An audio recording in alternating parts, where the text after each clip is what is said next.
Œuvre de Maria Valtorta, tome 2, chapitre 82, intitulé Guérison d'un enfant blessé par le cheval d'Alexandre. Jésus chassé du temple. Vision du 22 février 1945. Je vois l'intérieur du temple.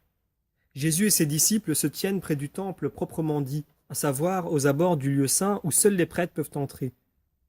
C'est une très belle cour à laquelle on accède par un atrium. Par un autre, encore plus richement décoré, on passe à la haute terrasse sur laquelle se trouve le cube du saint.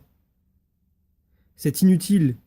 J'aurais beau avoir vu 1000 fois et décrit 2000 fois le temple. Ma description de cet endroit somptueux, un vrai labyrinthe, sera toujours incomplète, tant en raison de la complexité du lieu qu'à cause de mon ignorance des termes et de mon incapacité à en établir un plan. À ce qu'il me semble, ils sont en prière. Il y a beaucoup d'autres juifs, des hommes seulement, qui prient chacun pour son compte. C'est le soir, précoce, d'une sombre journée de novembre. Un brouhaha dans lequel retentit la voix du stentor, mais inquiète d'un homme qui jure aussi en latin, se mêle aux vociférations stridentes et aiguës des Juifs. Cela ressemble au tumulte d'une rixe et une femme cire sur un ton perçant. « Ah, laissez-le aller. Il dit que lui, il le sauvera. » Le recueillement de la somptueuse cour est rompu. Beaucoup de têtes se tournent vers l'endroit d'où arrivent les voix. Judas, qui se trouve là avec les disciples, se tourne lui aussi. Sa haute taille lui permet de voir et lui dit « C'est un soldat romain qui se débat pour entrer. Il a déjà violé le lieu saint. Quelle horreur !» Beaucoup lui font écho. « Laissez-moi passer, chien de juif. Jésus est ici, je le sais. C'est lui que je veux. Je n'ai que faire de vos pierres stupides. L'enfant meurt et lui il le sauvera. Fichez-moi le camp, hyène hypocrite. » Lorsque Jésus comprend que c'est lui qu'on demande, il se dirige aussitôt vers l'atrium sous lequel a lieu ce remue-ménage. À peine arrivé, il s'écrie « Paix et respect à ce lieu et à l'heure de l'offrande. »« Oh Jésus, salut, je suis Alexandre. Écartez-vous, chien !» Ce à quoi Jésus répond paisiblement « Oui, écartez-vous. Je conduirai ailleurs le païen qui ignore ce que ce lieu est pour nous. » Le cercle se fend et Jésus rejoint le soldat dont la cuirasse est ensanglantée. « Tu es blessé ? Viens, on ne peut pas rester ici. » Et il le conduit plus loin en passant par l'autre cour. « Ce n'est pas moi qui suis blessé, c'est un enfant. Mon cheval, près de l'Antonia, m'a échappé et l'a renversé. Des sabots lui ont ouvert la tête. Procule a dit « il n'y a plus rien à faire. » Moi, ce n'est pas ma faute. Mais c'est par moi que c'est arrivé, et sa mère est désespérée. Je t'avais vu passer, venir ici. J'ai dit, le médecin n'y peut rien, mais lui ici. J'ai ajouté, femme, viens, Jésus le guérira. Ces idiots m'ont retenu. Peut-être l'enfant est-il mort. Où est-il ? Demande Jésus. Sous ce portique, sur le sein de sa mère, répond le soldat que j'ai déjà vu à la porte des poissons. Allons-y. Jésus hâte le pas, suivi des siens et d'un cortège de gens. Sur les marches, à l'entrée du portique, adossée à une colonne, se tient une femme déchirée par la douleur, qui pleure sur son enfant mourant. Ce dernier a le teint terreux, les lèvres violacées à demi ouvertes par le râle caractéristique de ceux qui ont une blessure au cerveau. Une bande lui enserre la tête, rouge de sang sur la nuque et sur le front. Il a la tête ouverte, devant et derrière. On voit le cerveau. C'est tendre. La tête à cet âge, et le cheval était fort et venait d'être ferré, explique Alexandre. Jésus se tient auprès de la femme, qui elle non plus ne parle pas. Elle est à l'agonie, elle aussi, près de son fils mourant. Il lui pose la main sur la tête. « Ne pleure pas, femme, dit Jésus, avec toute la douceur dont il est empreint, une douceur infinie. Et foi, donne-moi ton petit. » La femme le regarde hébétée. La foule s'en prend aux Romains et plaint le mourant et sa mère. Alexandre se débat entre les sentiments de colère que lui font éprouver ces accusations injustes, de pitié et d'espoir.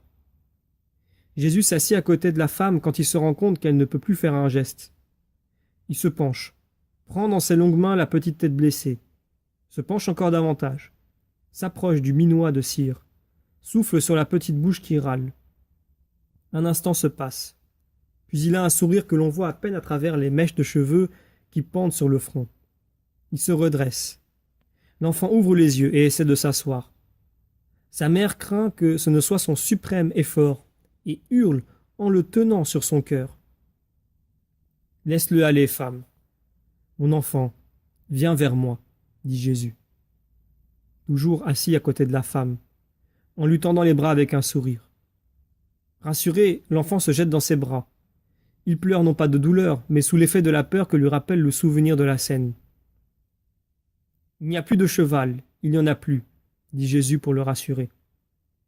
Tout est fini. Ça te fait mal encore ici? Non, mais j'ai peur, j'ai peur. Tu le vois, femme. Il n'y a plus que de la peur, mais elle est en train de passer. Apportez-moi de l'eau. Le sang et la bande l'impressionnent. Donne-moi l'une de tes pommes, Jean. Prends, mon petit. Mange. C'est bon. Œuvre de Maria Valtorta, tome 2, chapitre 82, intitulé « Guérison d'un enfant blessé par le cheval d'Alexandre. Jésus chassé du temple. Vision du 22 février 1945. » Je vois l'intérieur du temple. Jésus et ses disciples se tiennent près du temple proprement dit, à savoir aux abords du lieu saint où seuls les prêtres peuvent entrer. C'est une très belle cour à laquelle on accède par un atrium. Par un autre, encore plus richement décoré, on passe à la haute terrasse sur laquelle se trouve le cube du saint. C'est inutile. J'aurais beau avoir vu 1000 fois et décrit 2000 fois le temple. Ma description de cet endroit somptueux, un vrai labyrinthe, sera toujours incomplète, tant en raison de la complexité du lieu qu'à cause de mon ignorance des termes et de mon incapacité à en établir un plan. À ce qu'il me semble, ils sont en prière.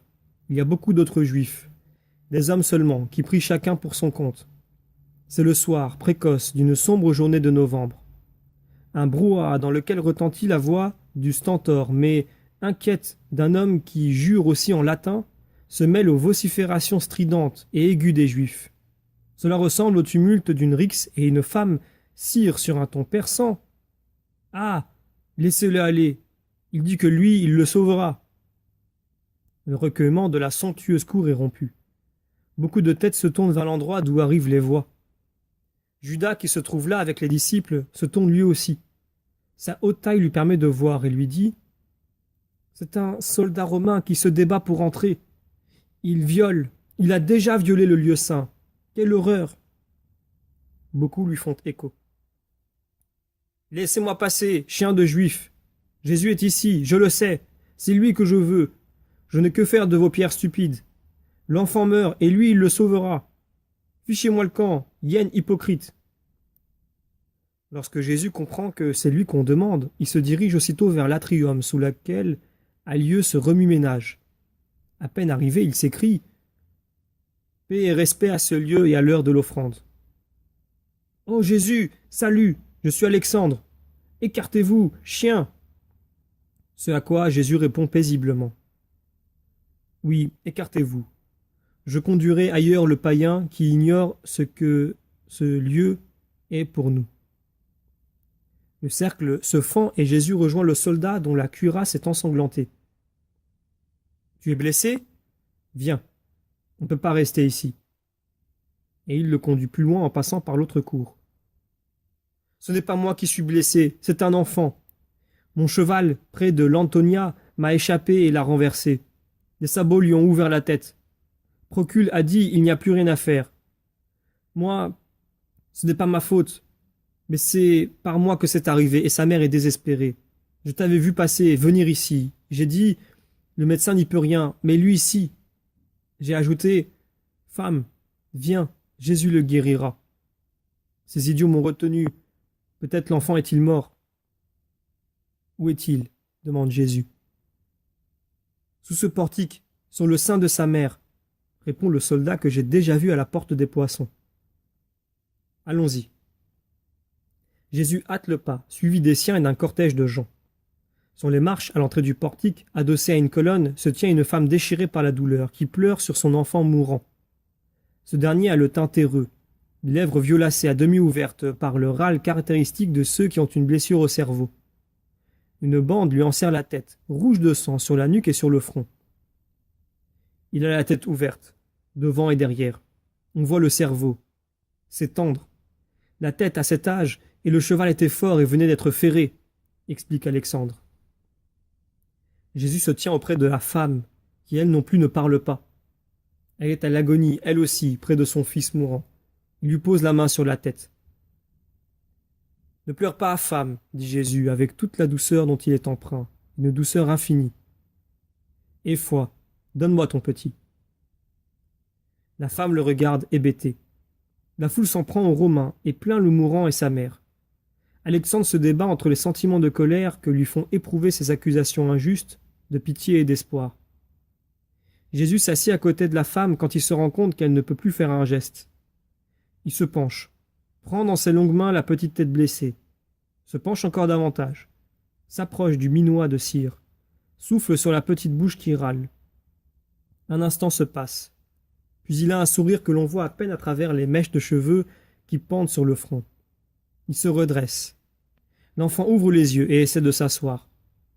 Sa mère craint que ce ne soit son suprême effort et hurle en le tenant sur son cœur. « Laisse-le aller, femme. Mon enfant, viens vers moi, dit Jésus.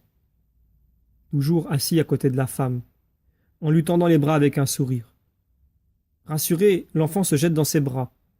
Il pleure non pas de douleur, mais sous l'effet de la peur que lui rappelle le souvenir de la scène. « Il n'y a plus de cheval, il n'y en a plus, dit Jésus pour le rassurer. Tout est fini. Ça te fait mal encore ici? Non, mais j'ai peur, j'ai peur. Tu le vois, femme. Il n'y a plus que de la peur, mais elle est en train de passer. Apportez-moi de l'eau. Le sang et la bande l'impressionnent. Donne-moi l'une de tes pommes, Jean. Prends, mon petit. Mange. C'est bon.